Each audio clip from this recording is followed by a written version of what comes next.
Can you hear me now?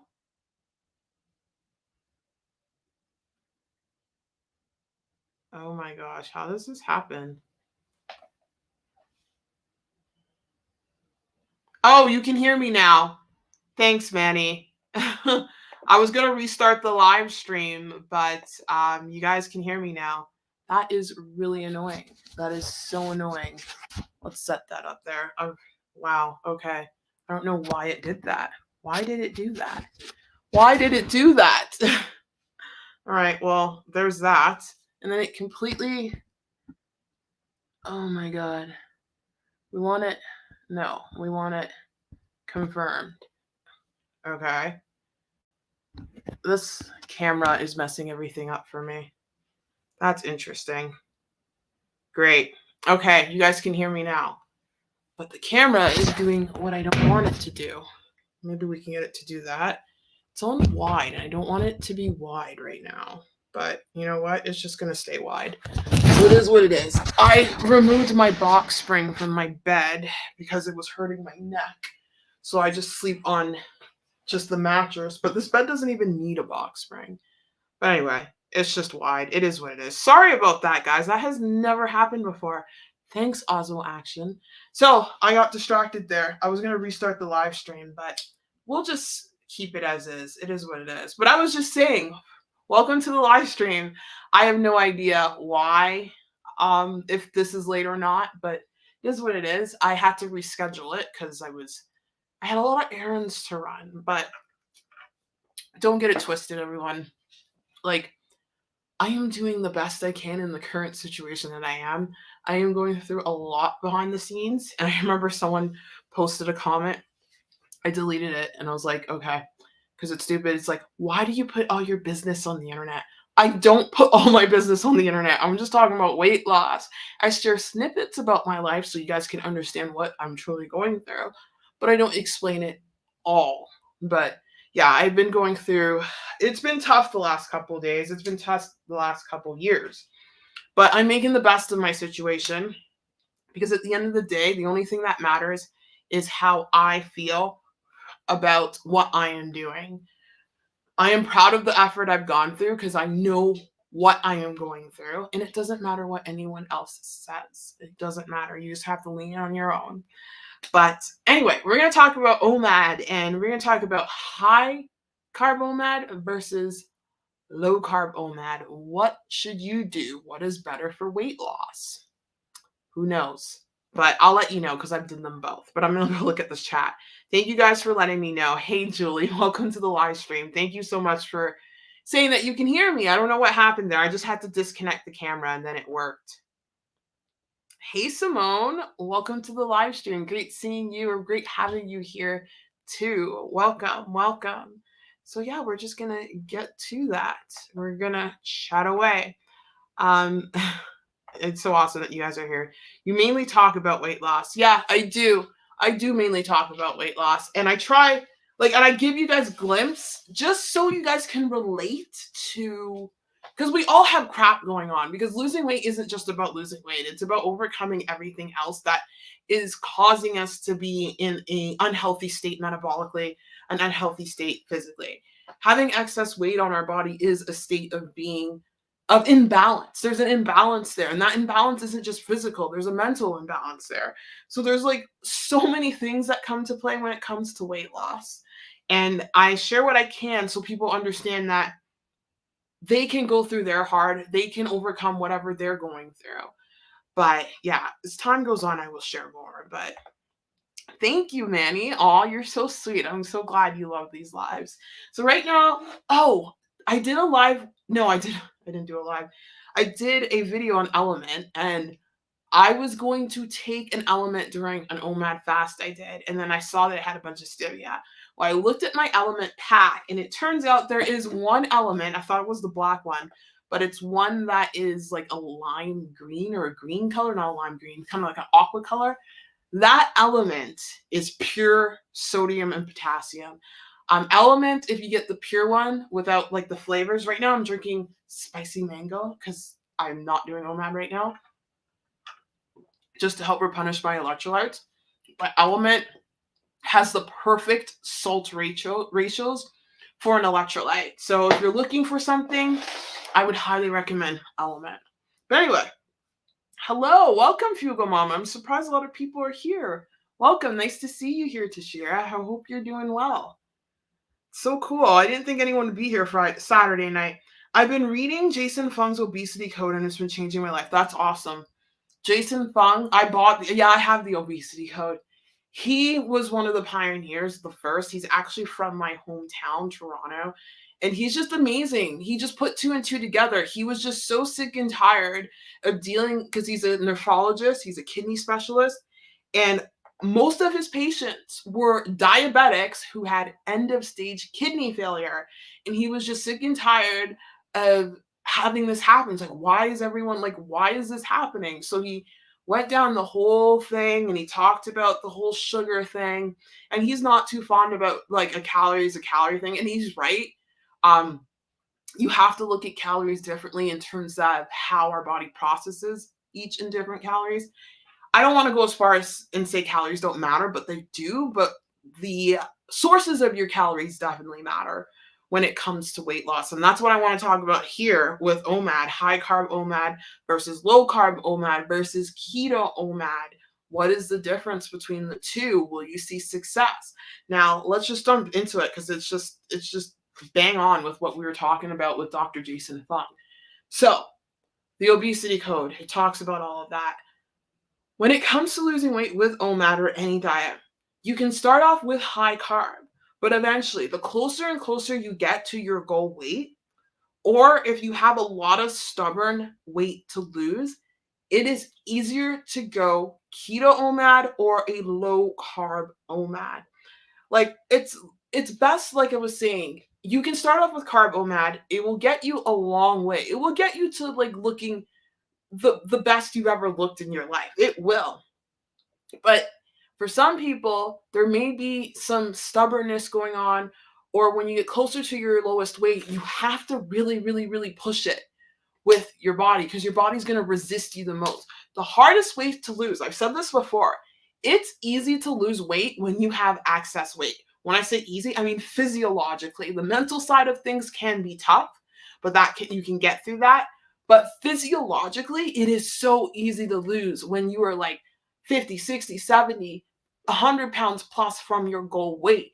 That weight will come off as long as you're doing the tools that you need to do.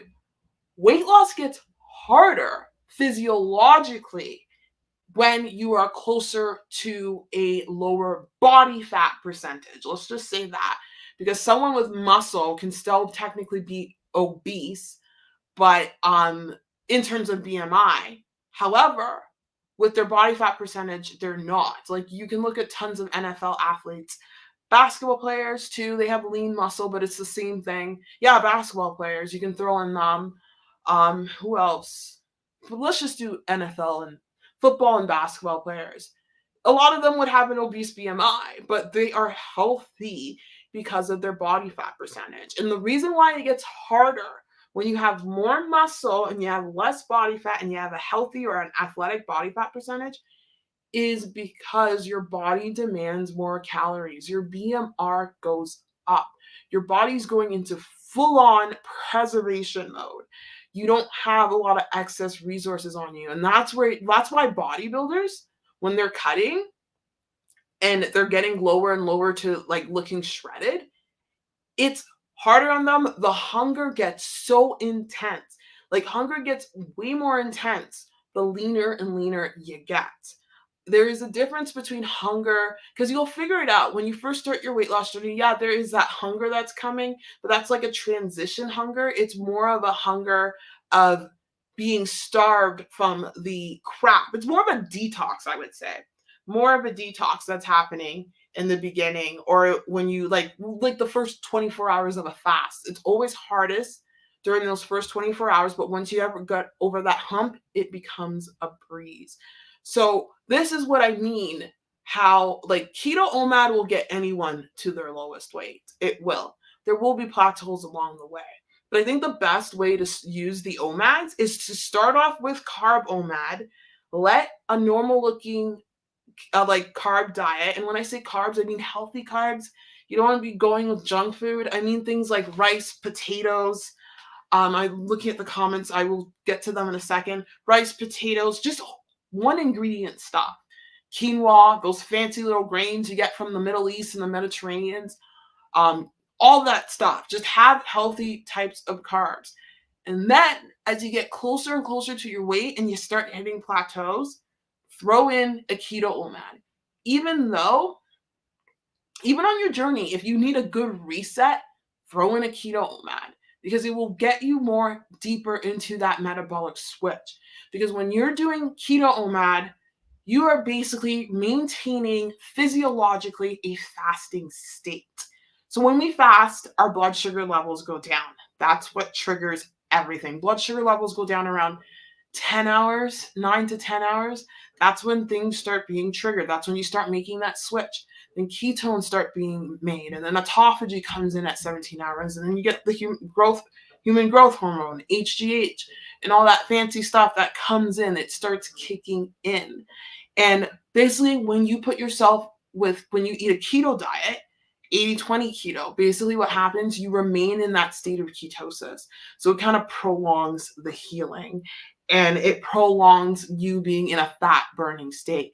Because with carb Omad, once you eat those carbs, you're out of that state, but it's not going to affect you in any way. But anyway, I'm going to look at the comments and I'm going to talk about the differences between the two. Oh, I read that one. I was so confused as to why I was gaining weight even after eating less. Then I got this book. That's why your carb live is on time. Oh, I get it. My carb live stream is on time.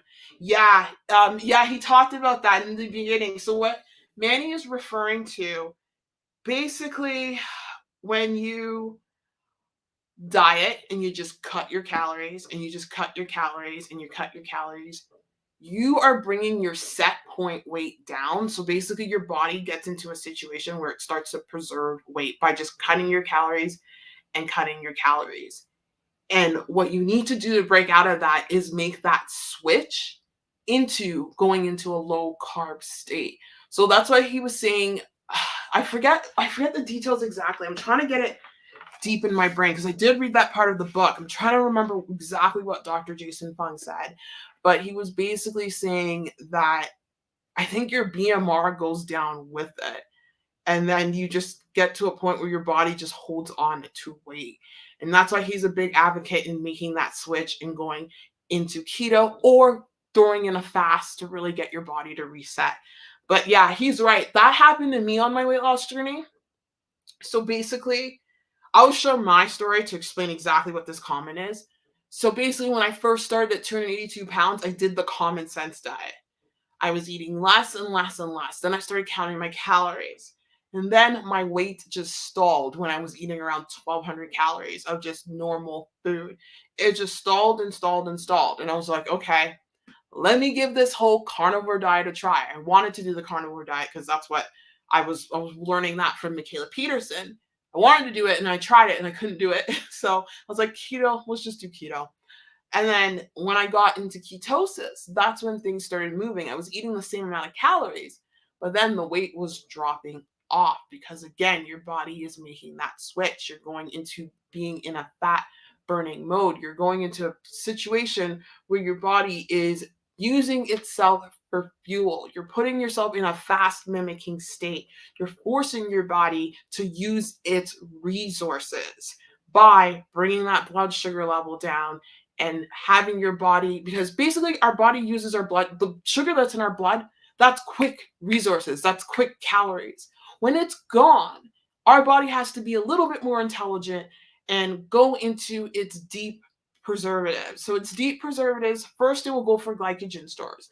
So it'll be glycogen in the liver and in the muscles. Once that's all depleted, then that's where the real fat burning comes in. Your body's going to go for that visceral fat, the fat around the belly. It's going to start going for that. And that subcutaneous fat, the fat underneath the skin, which is like the biggest indication of metabolic health. So yeah, Dr. Jason Fung's obesity code is awesome. But one thing I don't agree in, I believe you have to count your calories. I honestly believe that. You can still gain weight on keto if you eat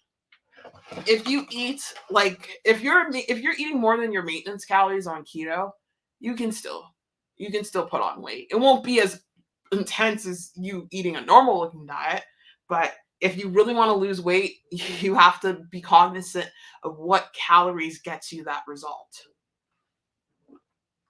But yes. Oh man, he's saying here. And the body stores fat instead of using it as energy. Yes, exactly. Exactly. He said the issue is hormones. Insulin tells the body to stop using fat as energy and stores it. Yes. Insulin tells the body to stop using fat and yeah, exactly. So in the presence of insulin, I talked about this too. Insulin is the fat storage hormone. It's the hormone that tells our body to remove the sugars from our blood and to store it as fat.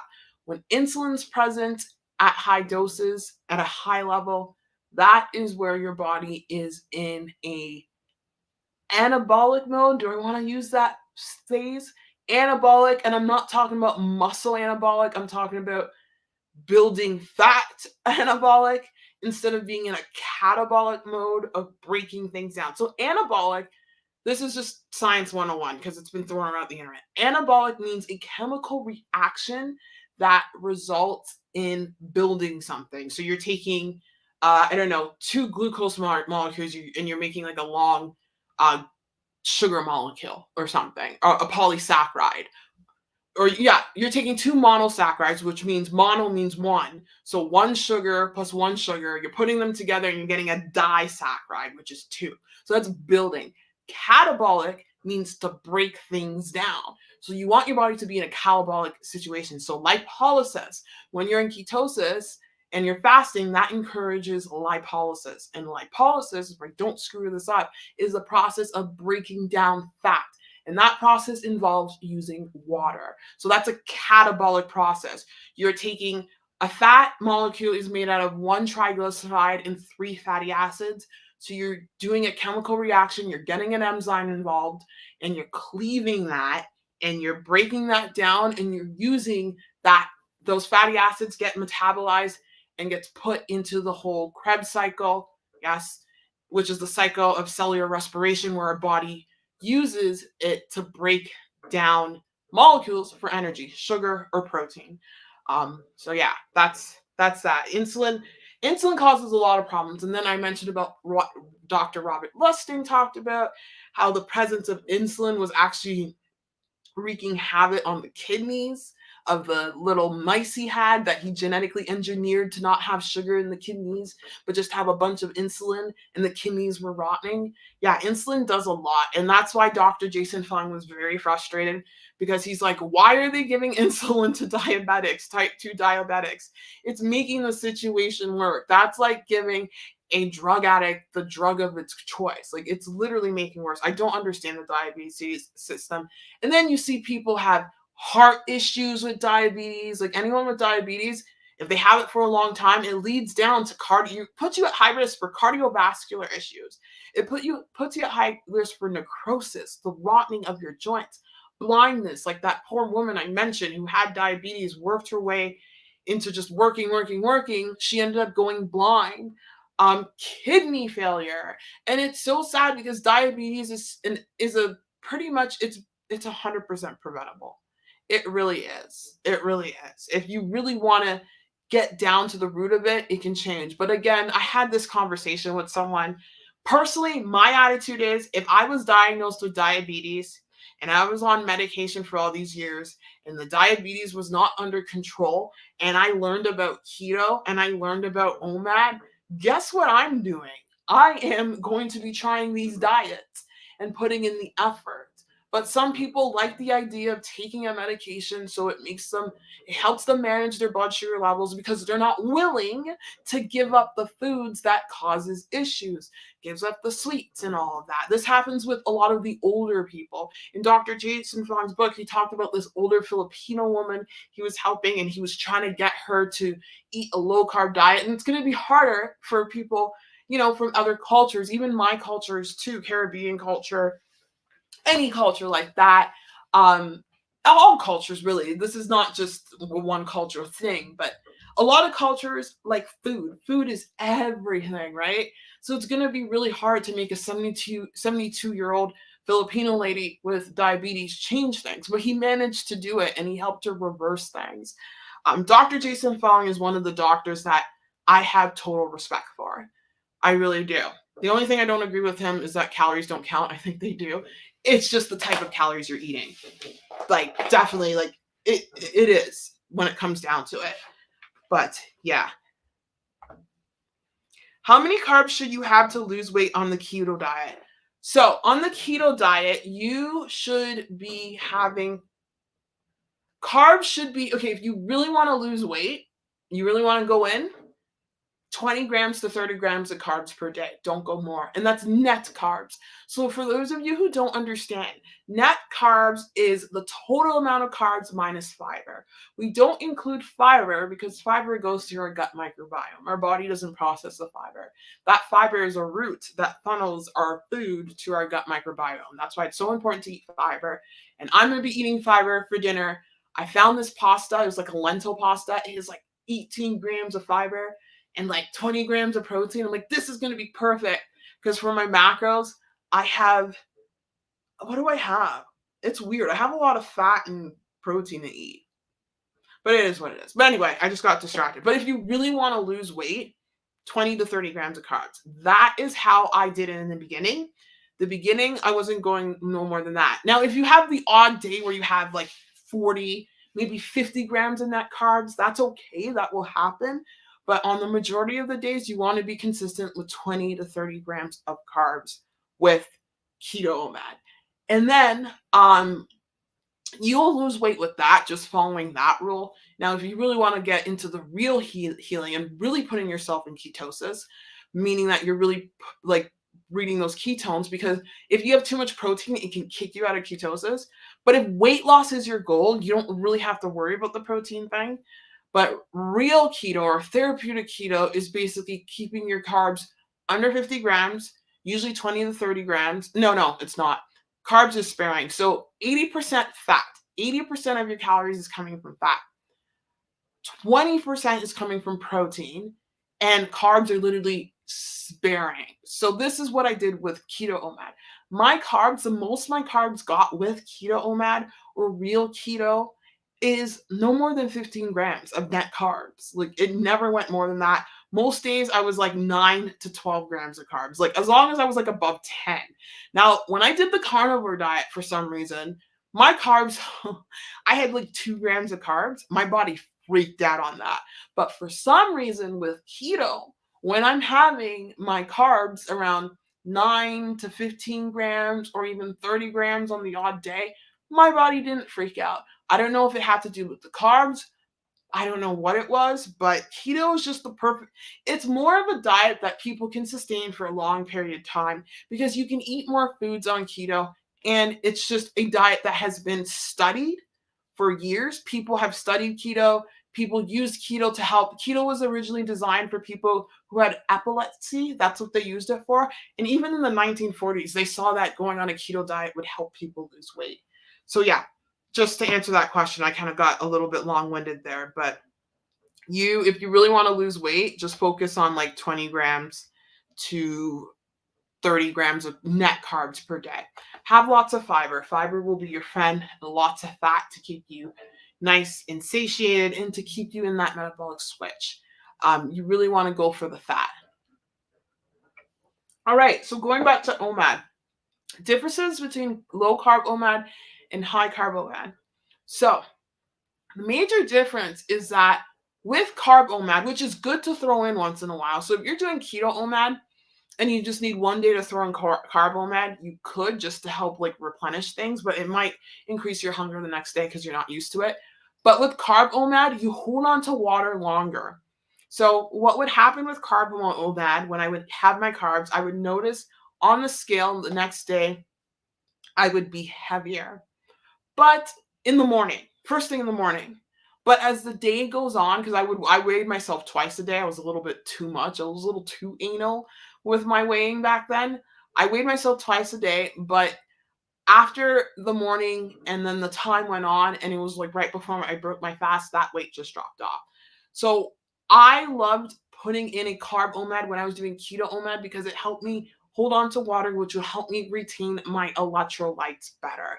Because the dangers with keto OMAD is that you're dropping so much weight so quickly and you're dropping so much water so quickly, it can put you in that electrolyte crash. And that's what happened to me a few times on my journey with keto OMAD. So it was important for me to recognize that. And with keto OMAD or low carb OMAD, it is essential that you are dosing yourself with electrolytes more than regular. Because again, you're dropping that water so quickly. So you want to make sure you are getting in those electrolytes. So the easiest way to do it, you can do it the way like the way I talked about it, just buying some salt. But I really like the element packets. They're like perfect. They're perfect. Like the ratios are beautiful. Having a couple of those throughout the day. Make sure you're salting your food with keto OMAD. Make sure you're having lots of fat with keto OMAD. And you want to have foods that help you funnel in electrolytes. So foods like avocado. If you're doing keto OMAD, please have avocado. Avocado will save your life. And bacon. Bacon, I'm not a fan of spam. Spam's gross. But any of those high fat meats, make sure you're getting in lard. Now, I remember watching a clip from Stephanie Keto Person. I didn't watch it, but one of her videos was titled 80-20 Carnivore. I'm like, what? What the hell is 80-20 Carnivore? I'm thinking 80% fat, 20% protein. I guess that's what it is. But is 80-20 carnivore? Because now, like, you can add avocado with carnivore. I think carnivore just makes it a little too restrictive. It can work, and it's powerful. Trust me. You want to put yourself in a calorie deficit? Go with carnivore. But I highly recommend don't do it with exercising unless you plan on eating a lot of food. And that's why I didn't do carnivore OMAD or want to do carnivore, because I feel like I would have to eat copious amounts of food. Whereas keto, I feel like I'm light. I can, eat. I can still have my edamame. Like with keto, you can have all the foods you have with carbs. Just do the low carb version. You can have edamame pasta for spaghetti. You can have keto buns, burger buns. Like there's more options with keto. So that's why I prefer keto over carnivore. And just the metabolic situation that you are in keto, like you're able to work out with keto too. Like if bodybuilders can put themselves on keto and cut, it's a win. I don't see any bodybuilders cutting on carnivore. You don't have energy to do that. And there's the carnivore people like that Dr. Sean Baker, but he eats so much steak. Like I don't want to be eating that much. Like I just want to be able to feel light. And because the rule with weight loss and people who are trying to lose weight, we're trying to learn how to eat light. We don't want to be eating that much food, because we want to learn how to lose the weight and keep it off permanently.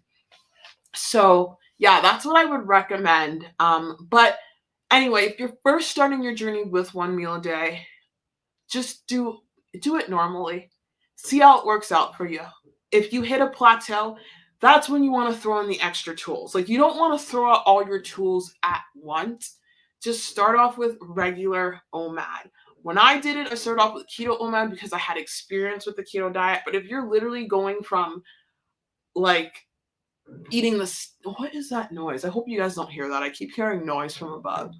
It's driving me insane. But if you're eating like the standard American diet, it's best to incrementally work your way down. Like throughout my weight loss journey, I literally worked my way down.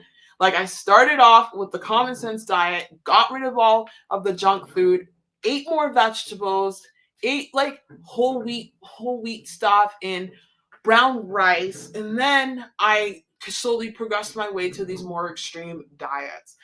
I think it's necessary to do that, especially if you've been holding weight for years, because you need those quote unquote, I wouldn't say extreme diets. I don't like to call them extreme. They're healing diets. You're going to need these metabolic diets to help reverse it. That's why so many people give up on weight loss, because they're doing everything they say, what their favorite influencer says. Oh, it doesn't matter if you go low carb. It's about cutting your calories. It's more than just about cutting your calories. Because of all the crap that's in our environment, all the chemicals that's in our food, all of this stuff is messing up our mitochondria. It's messing up our bodies. Our bodies are not able to metabolize food properly. Our bodies are told to store fat in a different way due to obesogens. No, obesogens don't cause people to be obese, but they do change the way our body kind of processes adipose tissue and stores it. It makes it more harder. Obesogens make our body harder to burn that fat. So to overcome that stuff and all the stuff that we have to deal with, you have to do these metabolic diets for some people. Some people can just lose weight normally and they're fine, but I wasn't that person because I had metabolic disease. I had thyroid issues. I had liver issues. I had like so many issues. And a lot of people have that. That's why I'm like, it's so funny because for years I remember doing keto when I first started. So many fitness influencers would bash it, be like, you don't need to restrict your carbs. It's always the dietitians, these freaking Instagram dietitians. Always like, oh, you don't need your carbs, you don't need, and these are just women. Most of these dietitians are women who have never been obese in their life. Like there's a new wave of dietitians coming out, thank God. But most of these like little dietitians I would follow, they were women who used to have an eating disorder and they think everyone's like them, and when I say eating disorder, I mean the one where you restrict, and they think everyone's like them, and they think that restricting's so bad and that you should eat all your food groups. No, it's not going to work for everybody, okay? And like dietitians like that, to tell you the truth, they don't really help. I've seen a dietitian, they don't help. They don't help at all. It's just their strategies just suck. But people are starting to learn more and more. That's why people are going to the internet. That's why people are watching influencers like me, people who have actually lost the weight, and they're telling you how to. Is it going to be necessary for everyone to do it my way? No. But going low carb and going keto is going to help a lot of people. Fasting is going to help a lot of people. You'll hit a plateau with keto. So that's another thing. With keto OMAD, when you hit a plateau, you got to throw in a 48-hour fast, at least, or 36 to 48. Throw in that 36-hour fast. Like you're going to need to do these things. These are the things that help me get down on my journey. I fasted a lot when I was doing keto OMAD, especially in the beginning. So what I would do is my first month of keto with OMAD, I started off my OMAD journey with a fast because I think that's the best way to start off your OMAD journey. Just to get you deeper into that switching and that healing mode. The best way to help you heal and reverse anything that's resistant to weight loss is to fast. A lot of people don't like to hear it. You can do it another way. You can just throw in a 24-hour fast. It's fine. But to make things easier on yourself, throw in an extended fast. 36 to 48 hours is just enough. You don't need to go 72. Although I do advocate for a 72-hour fast once in a while because it's really good for other reasons. Obviously, you're in fat burning longer, but for that stem cell and the healing you get, that's pretty key that you get at 72. But my first month of OMAD, I did my 48. I did OMAD regularly. I screwed up some days. And oh yeah, I made a mistake. I actually lost 12 pounds in my first month. I screwed that up. I have a video. I have to film the video talking about how I basically my weight loss from month to month. I did lose 12 months my first month with OMAD. And it wasn't fully keto OMAD. It was like keto OMAD with a few carb meals. I did lose 12 pounds even though I binged for some days. But what saved me was after those days of binging usually came like an OMAD day and then I would fast. So first month I did a fast in the beginning and I did a fast at the end. Second month I did one fast. Third month didn't fast. Fourth month I did a 48-hour fast in the beginning and then I did a 48-hour fast at the end. And that fourth month, I got to tell you, that was Christmas. So I fasted in the beginning in December. And then the end of after Christmas, I fasted again. And that was the month that I first hit Wonderland. So I went from 229 pounds to 199 or 98 pounds just before Christmas. And then I ate. And then New Year's Day, I was back at 200 pounds, which is not bad. It's pretty good. Just a 2-pound gain after Christmas. And then New Year's Day, that's when I started harping things down. And then from New Year's Day to the end of that January, I got down to 100, I believe it was 190 pounds. And then I hit 100 pounds down in February. And then March, the weight kind of held between 175 to 180 because I was getting advice from a chaotic coach that kept changing everything on me. The only good thing that this person did was tell me to maintain my weight, which was good because I needed to learn how to do that. But things were just getting changed left, right, and center. And then I went back to Keto Omad. And then for me to really break down into the 160s, which was just 169, I did that dry fast. So, and that really got me down. And then my body hovered for a bit, maintained the weight. And then September happened. And now I'm in the process of building muscle and doing things a little differently because I need to build muscle. But yeah, there's that. Anyway, I don't know. What else can I talk about? I've been talking a lot here. Do you guys have any questions? Oh, make sure to hit the like button. And yeah, I'm trying to think of what else. So things to avoid when OMAD fasting and when trying to do this the right way. You want to be eating as clean as possible. If you want to do a dirty OMAD, and when I say dirty OMAD, I mean eating junk food, if you just feel like doing it, make sure you do it within a half an hour eating window because it's okay to treat yourself. Like another thing is that you want to learn how to balance. The power you have in weight loss and losing it and keeping it off is being able to go out a night on the town, have like dinner, and then come home the next day and eat normally and not let that meal trigger you into binging. Eventually you'll get there. But at the beginning of your journey, I highly recommend not throwing in any junk food days. It will just mess you up. I didn't do any. I struggled with binging, so that was a little different. That wasn't planned junk food days. You can do planned when you're a little bit more closer to your weight because your body is in the process of changing and it's just going to be so sensitive to all of the toxic stuff we have in our food. So honestly, I believe like everyone's like, what about a cheat meal? Like forget about cheat meals. Like cheat meals don't exist. I'm not like me right now. I don't even think about cheat meals. I don't want to, like, there's no need for me. My focus is my goals. And I actually enjoy the way I'm eating right now anyway. So if you have the mentality of like cheat meals, you got to change that. Now, if you have to go out with your friends, that's a little bit different. That's where you're going to have to work away things around. But to tell you the truth, the easiest way to lose weight, I hate to say this, is to just don't put yourself in social situations that will cause you to eat in excess. Drinking and all of that. Just don't put yourself in social situations like that. It's just best to avoid that. If you really want your goal, you will. Now, I'll give you an example. When I was younger and I was going out and I was in my college years, I remember when I was losing weight, this is what I would do. I would go out once in a blue moon. And when I did go out, I would not have any alcoholic drinks with sugar in it. And I would just have like Diet Coke and rum. And then I wouldn't eat throughout the night. Or because, you would eat and go out and get the munchies or whatnot because you're drinking too much. I wouldn't do any of that. I was so disciplined.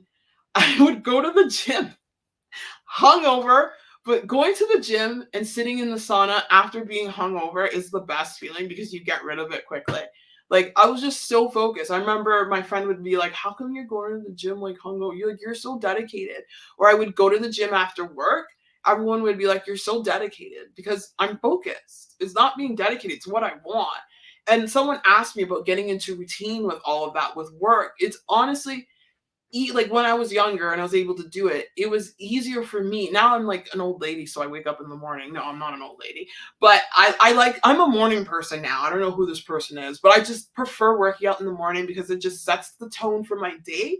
And it made my day at work just a breeze. I just loved it. But you can do it the other way too. Nighttime workouts are just as effective.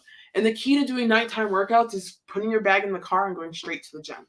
And I remember when I used to work at Starbucks, I would go to a city gym that was literally just like 5 minutes away from my Starbucks. So I'd work 9 to 5, finish my shift at 5 o'clock. I'd walk to the gym. There you go.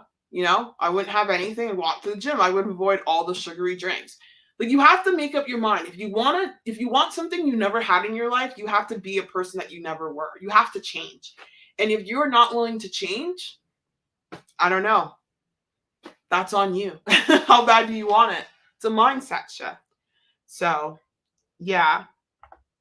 Manny says, you have tons of It's 2. So I have this one. I bought this at Costco. It came in 2. And this is from Starbucks. I sometimes take this to the gym when I can't find. I do. Okay, you're right. I do. When I can't find my other jug. This has electrolytes in it. I have to, Manny. Like, literally, I was not getting in enough water. Like, I was so bad with the water.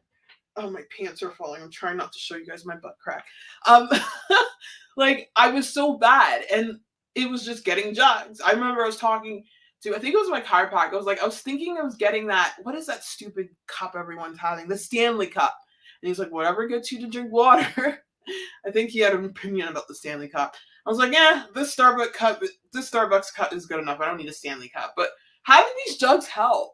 They really do. If I don't have them, I don't drink the water. I actually took my other one to the gym today because I wasn't doing cardio. It's easier to have the big jugs if I do cardio, I'll take a little one. Tomorrow will be a cardio day. Oh my gosh, tomorrow I'm going to try the assault bike. Has anyone ever tried that? I'm scared. Kind of scared. Because Marcella gave me a cardio. I'm like, Marcella, this isn't working for me. I'm not getting winded. And she's like, okay, go on the treadmill and run uphill. I'm like, okay, maybe that will do it for me. Well, we'll try that.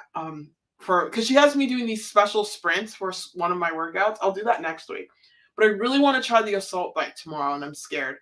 I think, does Richmond have the assault bike? I don't think they do. I think it's the other Good Life. I kind of wish they made a bigger one. Because the one that I'm going to right now, they're building a bunch of the city is turning into Toronto. There's so much building going on. It's insane. I'll be out of Calgary very soon. But that gym is already starting to get crowded. Now with all of those they should have built that gym bigger. And it's a new gym too. I'm like, why didn't you guys make that gym bigger? Like, there's this huge Good Life down in the south. I'm like, this is the type of gym I want. Just like a massive gym. Like, I wish there were LA Fitnesses here. LA Fitnesses have like 2 floors in it. Like, I love this. I just need my space. Anyway, Julie says, you're right. We have to learn how to be able to go out and enjoy. But the next day, go back to our regular eating routine. Our regular routine of eating. It is so true. We have to. So, for example, I'm actually going to go out with my neighbor who's been, I don't deserve her friendship. She has been so good to me. I shouldn't say that. She is amazing. I had a very, very stressful incident that happened on Thursday, and she was just there for me in so many ways, and I'm so grateful for her. Anyway, I'm going out with her to a restaurant, and I cannot wait. That she like kind of owns, kind of not owns, but I'm gonna be going out with her. So I told her, I'm like, I just need to look at the menu so I can find something to fit my macros. Because she knows I'm on YouTube. She knows I have a YouTube channel and all that. She's been so supportive. Like, there's only one person in my life that has not been supportive, being like, blah, blah, blah. My son has been supportive. My friends that I've been texting recently have been so supportive. One of them's like, oh, your YouTube channel's growing. I'm so happy for you. This friend is like near and dear to me, and I'm so happy for her. She's like a mother of 3 now. She makes the most beautiful babies. Like, her babies are like beautiful, because she was telling me that she naturally fasts, and I'm like, yeah, it makes sense. Like, especially when you're working, it's easier not to eat in the morning or even the afternoon. It just gives you a crash. But anyway, yes, we need to learn how to do that. Like, that's the key. And I think Omad is the perfect way of eating to teach us that way of being disciplined. Like, I'm learning so much. I owe it to my journey with Omad for my ability to eat throughout the day. I have 500 calories left to eat for the day. And I promise you, a year ago, I would not be able to eat throughout the day like I'm doing now. I owe it to whatever the heck Omad did to my metabolism. I'm learning more and more about it. Like, I want to research more things. Like, why does OMAD help crush your hunger? Like, what really happens? Like, I did the one on fat loss, belly fat loss. Like, why was my stomach going down? And I talked about norepinephrine, insulin, and I forgot the other hormone. Like, I want to know exactly, why did OMAD do this for you? Why did OMAD fix my satiety scales, signals? Because I was so out of control, as many of you guys know, because you guys have struggled just like me. So out of control. You do OMAD for a year, it will discipline you. It really will. 8 months to a year. That's how long I did it for. Did it for a year. But like, even like 8 months, depending on how much weight you have to lose. But if you do it for a long time, it just resets you. It resets your ability to like eat properly. If you're doing OMAD in a way that you're counting your calories and you're aware of what you're eating. Now, if you're just doing OMAD in a way that you're stuffing your face within the hour eating window and you're not aware of what you're eating, well, what's going to happen is you get off of OMAD and then you have an OMAD meal for every meal. You know what I mean by that? So you're having a 1,200 calorie meal 3 times a day. That's what's going to happen. Or whatever calorie meal, 1,800, 2,000. That's why I say it's so important to count your calories. And that's why I don't like it when Dr. Jason Fung says don't like count your calories, or Dr. Mindy Pell says don't count your calories. Calories is a self-check system. It's a way to portion control. I know it's not the perfect system, because a calorie of protein is processed differently than the calorie of, sugar. I know that, but right now we got to use it. And it's not a bad thing, because basically when you count a calorie of protein, it's going to be less than what it actually is, because our body it takes more energy to process the protein. So when I say less than what it actually is, we eat a ribeye steak with tons of fat and protein. So guess what happens? Dr. Robert Lustig said about 30% of those calories are pretty much gone, and it's not absorbed by our body. So if we can find out with a way that, like, this nutrition labels or companies will screw this up. So let's just leave everything as is. But there is a way to figure out how many calories your body is taking in to itself, as opposed to being burned by the process of breaking down protein, or the calories that is taken away by our gut microbiome. So count your calories. It's still good to do it, but know if you're doing the low carb switch, you're actually eating less than what you think you are. That's why when I was doing keto OMAD, I was able to eat more and still lose weight. I was able to get away with eating more. I was still losing weight off of 1,800 calories on keto OMAD. If I did regular OMAD at 1,800 calories, hell no. I would not lose weight. But keto OMAD, I was able to. So that's the thing that keto gives you. Man, I want to cut with keto. I really do. I think I'm going to cut with keto, because it crushes hunger. That's another thing. Oh, that's one thing I got to mention. Keto OMAD versus regular OMAD, the hunger gets crushed differently. So with keto OMAD, when you do it for, I guess, a good amount of time, and a good amount of time is like a month straight, eventually you will not get hungry. You can fast for days. I hardly don't recommend doing that, but basically your hunger signals will be like completely off. And that's why it's important to count your calories, because you got to make sure you're eating enough, because you don't want to eat too little. Eating too little calories, so I would say anything under 1,000 calories frequently. You might have the odd day where you have a 600 calorie meal and you're full. If you're full and your body doesn't want to eat, don't stuff your face with food. Like, I don't recommend doing that. Like, that happened to me on my journey. I wasn't going to stuff my face with food. Why would I do that? I was learning how to not do that. But there were the odd days that I had less, but you want to make sure you're getting in those calories. Women, I'm talking about the women calories, or everyone in general, not just women, because the thyroid is not happy under 1,000 calories. So Dr. Mindy Pell says, to be safe, make sure you're consistently, she's like, that's the only time I'll accept calorie counting, to make sure that you're above 1,200. Because if you eat too low of a calorie for too long, it can affect your thyroid health. Now, I know the PSMF diet, the protein sparing fast diet, it's got you eating about 800 to 1,000 calories. They say you can do that max for 6 months. But I don't know. I'm not like an expert here. I'm not a doctor. I'm just a girl on the internet trying to figure things out, because At the end of the day, the internet helped me lose weight, and it wasn't the freaking doctors. The doctors did not help me lose weight. You know what the doctors are doing now? They're pushing Ozempic on people. Gotta love it. Gotta love it. There's gonna be side effects coming out with that drug. Honestly, Omad's better than Ozempic. It crushes your hunger, and you don't get side effects. Okay. I better stop touting there. Oh, Manny said something.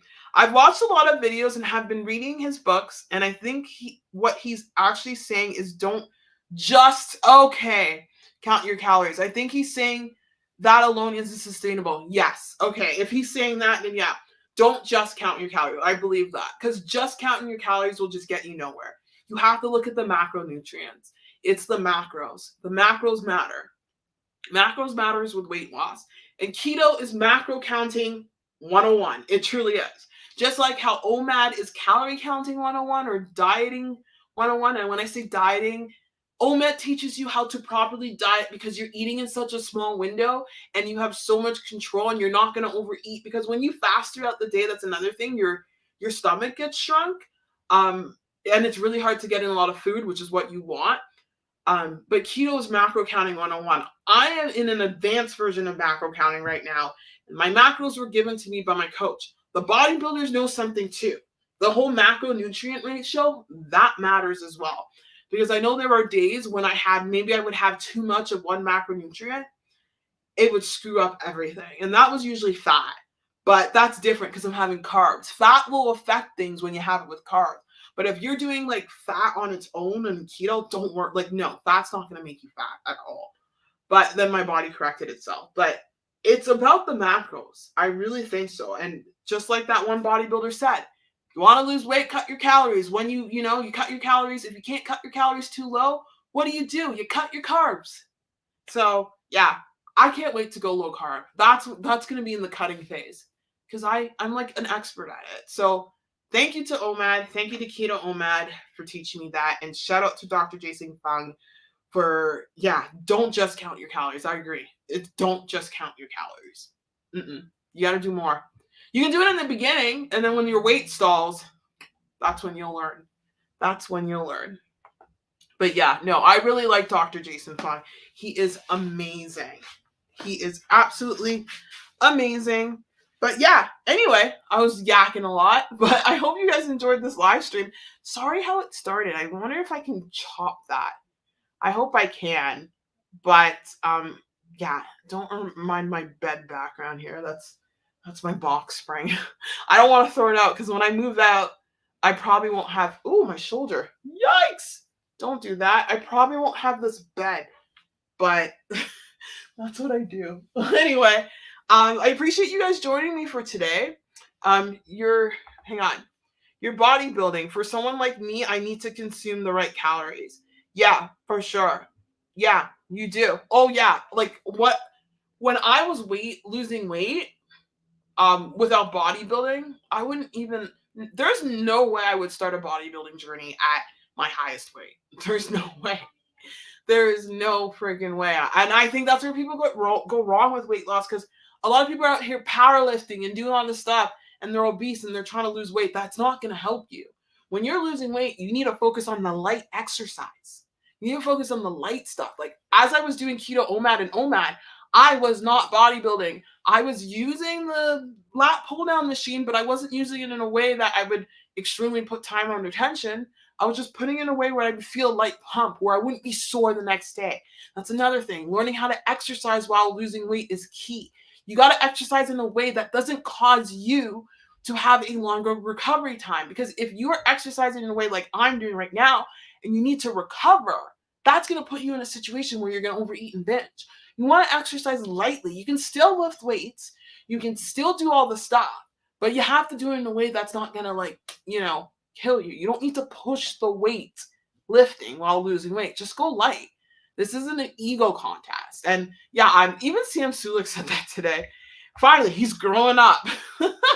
He's growing up. He was like, or in one of his videos recently, he was like, I'm learning to appreciate lifting lighter weights. He's like, I'm not a power lifter here. I'm just bodybuilding.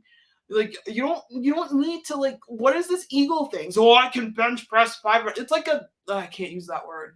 But you know how men flex and it's like a I was gonna say it's like a size comparing comp. Okay, my mouth is going runner. But you know men and their egos, it's like that's not necessary. You don't need to lift heavy. You don't need to do that. And I'm never into the heavy lifting. I'm not a power lifter. If someone wants to lift heavy, that's fair. Like, people like look at me at the gym and look at my weights, and then they look at my legs and wonder how my legs look like that. Because I don't need to lift heavy to get my legs to look like that, or my arms, meaning my legs. Yeah, my legs are freaks. I don't lift heavy with my legs. I don't want to lift heavy. It's more about time under tension with the lighter weights. You know, if I lift heavy if I need to, but I don't. So anyway, there's that. Anyway, I'm rambling. I gotta go eat my last meal. It is 7:47. I hope you guys are having a wonderful evening. Thank you so much for joining me for this live stream. Tomorrow, I hope to get in some editing done. Hope to get up at like 5 a.m., get my house cleaned, and then I want to get in some editing. And it's a cardio day, so I can do anything on my cardio day. It's an active recovery day, so it's gonna be a light day. But I really want to get into a rhythm with editing. Like, there's so many videos I want to bust out for you guys and for just myself because it makes me proud. But I really want to help people. Anyway, send you guys my love. Take care. Bye.